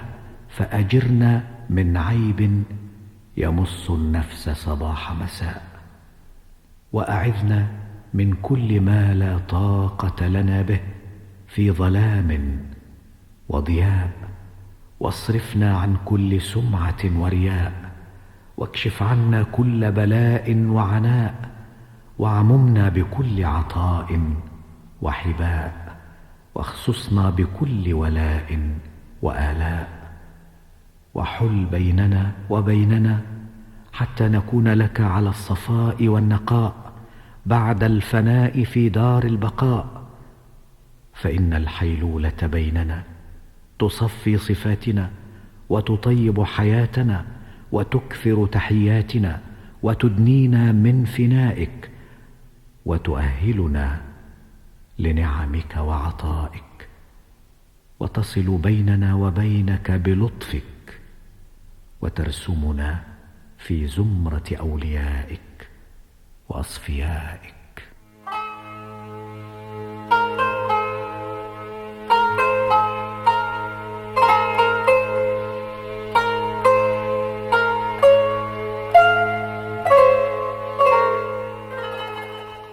أيها المسترق للسمع المتوالي في هذا الجمع، إذا سمعتني أدعو الله فثق بحسن ظني به، وإذا رأيتني أدعوك إليه فثق بخالص نصحي لك، وإذا وجدتني أذكر الله فاعلم أني أريد التقرب إليه، وإذا صادفتني أصف الشوق فتيقن أني أريد بك أخذ العتاد والأهبة، وإذا لحقتني أشير إلى المحبة فاعلم أني أحرضك على المواصلة، وإذا رأيتني أعيب الدنيا فاعلم أني أريد أن أصرف عنها نظرك.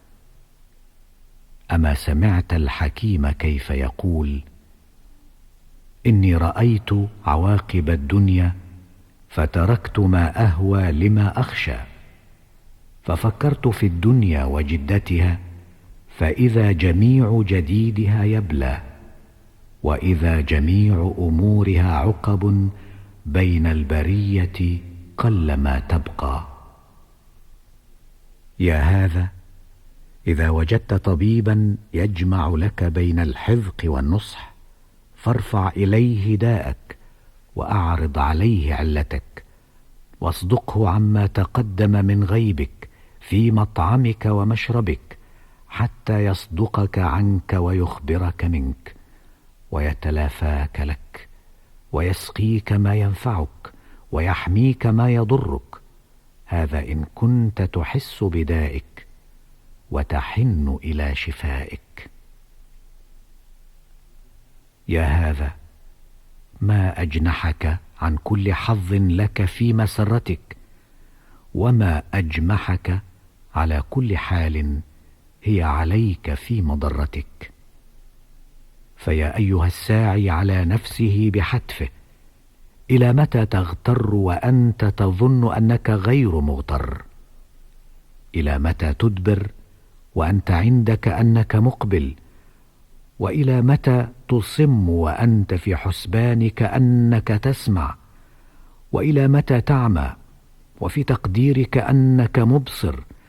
وإلى متى تحسب أنك رابح وأنت عين الخاسر؟ تقول: خذ يومك وانتهز لذتك وبادر ساعتك ونل إلى إرادتك وابلغ آخر ما في نفسك، فإنك ميت على قليل وهالك في أول الرعيل. صدقت يا جاهل في وقتك، فالآن وجب النظر فيما بعد هذا الحديث. أرجع فأقول: لعل عذرك مقبول، فإن النفس أمارة بالسوء، والشياطين مستحوذة بالكيد، وقرين السوء متسلط. قد تجشمت لك متبرعا هذه النصائح، فتجشم لنفسك متسرعا إلى القبول، فإنك بذلك أحظى مني. ودع عنك الهوينة، فإنها مدحضة لكل قدم، ومعثرة لكل خابط، ومهواة لكل جهول. ولا يغرنك ما يواتيك من حظوظك التي يغبطك عليها بنو الدنيا، فإن ذلك إلى اضمحلال. فاجتهد في استبانة أمرك، وتعرف خاصة ما يعنيك. يا هذا، طهر نفسك من الحرقة على فائت الدنيا، وقدس نفسك من الأسف على ما لم ترزق في الأولى، وتطامن لحكم الحق وإن شق عليك، فإن ذلك أنهض بك وأشد لاستقلالك وأنظم. بدد همك في سلك نزاهتك، وانثر عن كاهلك كل ما أثقلك في مقصدك، وكن لنفسك بنفسك، تجد أنسك في أنسك. وإياك ولو، فإنها مزلقة، وإياك ولعل، فإنها مغلقة، وإياك والتمني، فإنه مقلقة، وإياك والهوى، فإنه معلقة، وإياك والتهمة، فإنها مغرقة. وعليك بالفكر الصحيح، والرأي الصريح، والصاحب النصيح. يا هذا، مداراتي لك مداراة لنفسي، دعائي لك استكانة مني. تأمل مخزون قول بعض العارفين، فإنه قد هتف بشأن عظيم عن محل في أعلى عليين. قال: إذا رأيت الله عز وجل يؤنسك بذكره ويوحشك من خلقه فقد أرادك، وإذا رأيته يؤنسك بخلقه ويوحشك من ذكره فقد طردك. وقال آخر: يا تجار الآخرة، أبشروا بالأرباح الفاخرة، لا تمهر الدنيا دينك، فإن من مهر الدنيا دينه زفت إليه بالندم والسقم والألم. يا هذا، الحركة في نوع السكون، والسكون في هيئة الحركة، وأنت بينهما مطحون على رفق ولين، وليس لك عنهما منفرج، ولا إلى غيرهما منعرج. فخذ بخطام نفسك إلى غايتك، فلا شفيق لك ولا رفيق. يا هذا، ارفع طرفك، أجل فكرك، أطل اعتبارك، اصدق نفسك، اعبد ربك، أطع نصيحتك، طهر سرك، ارقب رسولك، أصلح فاسدك، ألمم شعثك، جدد خلقك، جرد نيتك، هاجر إلى مولاك، عاد شيطانك، أجب داعيك، ارع راعيك، قدم زادك، كثر عتادك، ثبت أياديك، كثف غطاءك، افهم وتفهم، واعلم وتعلم، وبين وتبين. اللهم صل التوفيق بقولنا، والتصديق بعملنا، والتحقيق بقلوبنا، ولا تكلنا إلى حولنا وقوتنا، ولا تحل بيننا وبين ما يقربنا منك ويدنينا من بابك، ويجيرنا من عذابك، ويهدي إلينا رضوانك، ويفيض علينا غفرانك.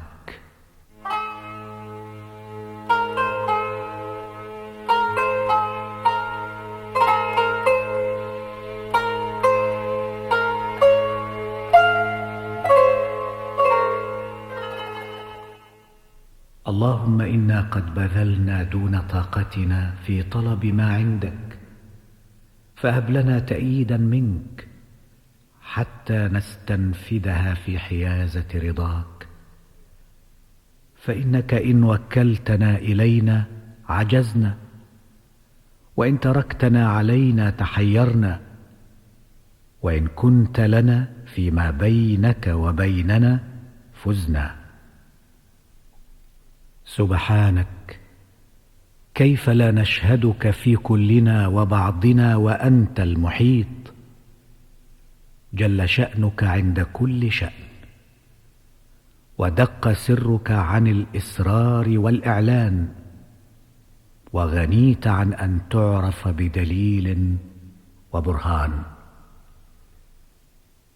يا هذا، إن فهمت هذه اللغة من هذا الديوان فقد فزت بما تريد، لأنك لا تصغي إلا إلى ناطق، ولا تقع إلا على شاهد، ولا تقترن إلا بمفصح، ولا تستنيم إلا إلى مرشد. وعند ذلك تتحول وحشتك أنسا، وتزول دهشتك رأسا، وتتبرأ من كل ليت ولو وكيف وأين وعسى. يا هذا، أأرباب متفرقون خير أم الله الواحد القهار؟ فلم تعبد هواك وتذل لشهوتك، وتتحمل الأذى في البلوى في حظ ساعة تبقى عليك تبعاته وتنأى عنك لذاته؟ أما سمعت بعض الدعاة إلى الله كيف قال في أمثاله ومواعظه؟ لو كانت الدنيا من ذهب فان والآخرة من خزف باق، لكان ينبغي أن يرغب عن الأولى ويزهد فيها، وتطلب الأخرى ويرغب فيها. فكيف والأمر على العكس بغير شك ولا لبس؟ إن الدنيا من خزف فان والآخرة من ذهب باق. أشهد أن أمرا يعوق عقولنا عن هذه الغاية التي قد جلت عن الخبر وبادت على العيان لعجيب، وأن سببا أورثنا هذا الجهل لغريب. وأشهد أن حكم الله نافذ، وقضاءه ماض، وإرادته سابقة، ومشيئته معينة، وعلمه خاف، وأن الخلق على تلك المناهج يصعدون ويتحدرون، وإلى تلك المعارج يعرجون وينقلبون. فطوبى لمن سبقت له منا الحسنى، فسلك الطريقة المثلى في هذه الحياة الدنيا، ثم ارتفع إلى الدرجة العليا واختلط بالملأ الأعلى، غير معرج على ما ترك هنا وخلف، بسروره بما وجد هناك مما قدم وأسلف. فقد نظرت عافاك الله، ونظرنا، وعرفت وعرفنا، وبان لك كما بان لنا أن مدار الأمر منا والأخذ بالأحوط عندنا إنما هو في اللياذ بالله والفزع إلى الله والاستسلام لله والتصرف بين يدي الله، وبخلع الحول والقوة إلا بالله. يا هذا، أتدري ما علامة التقوى؟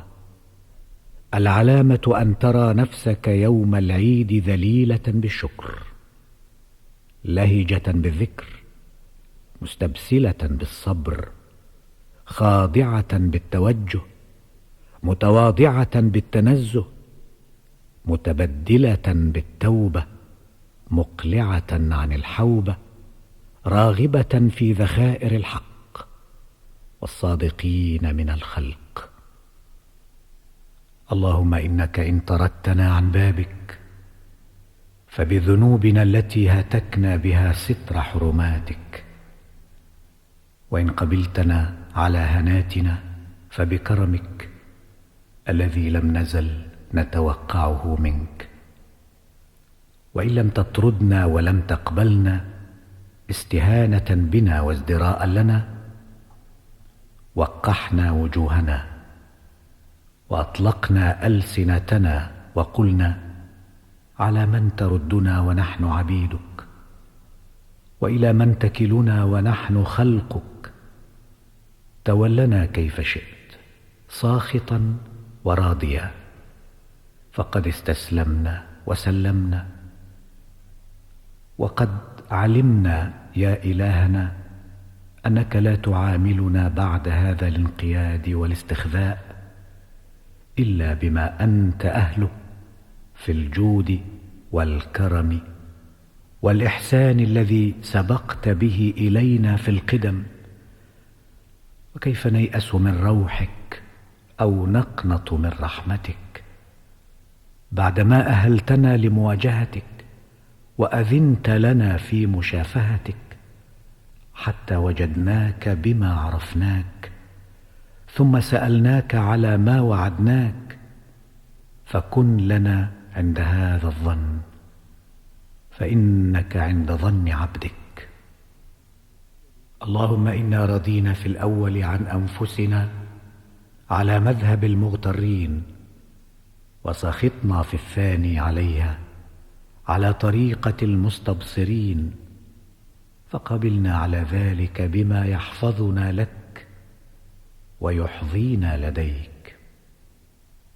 اللهم إن وسائلنا إليك وذرائعنا لديك إلى إخلاص معرفتك وحسن الثقة بك وفرط الاستسلام لك وجميل الثناء عليك ولطيف النجوى معك وشريف العبارة عليك وغريب الإشارة نحوك، فنسألك بفضلك وجودك وكرمك ومجدك ألا ترد وسائلنا ولا تهين ذرائعنا، فإنها صدرت من قلوب محشوة بمحبتك ونبتت في صدور ممتلئة برعايتك، وهي التي تستحقها بألوهيتك وتجد السبيل إلينا بعبوديتنا لك.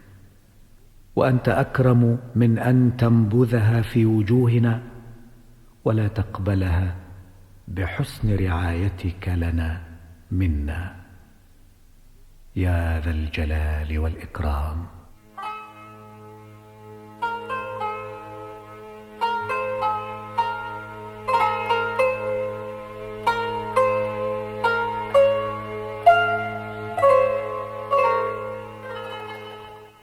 مختارات من كتاب الإشارات الإلهية لأبي حيان التوحيدي. التقديم أحمد حمزة. التنفيذ عبد العال هلال. الإشراف عبد الستار السكيني. الكتاب المسموع من إنتاج المجمع الثقافي. تم التسجيل والمونتاج باستديوهات هيئة الإذاعة والتلفزيون في أبو ظبي.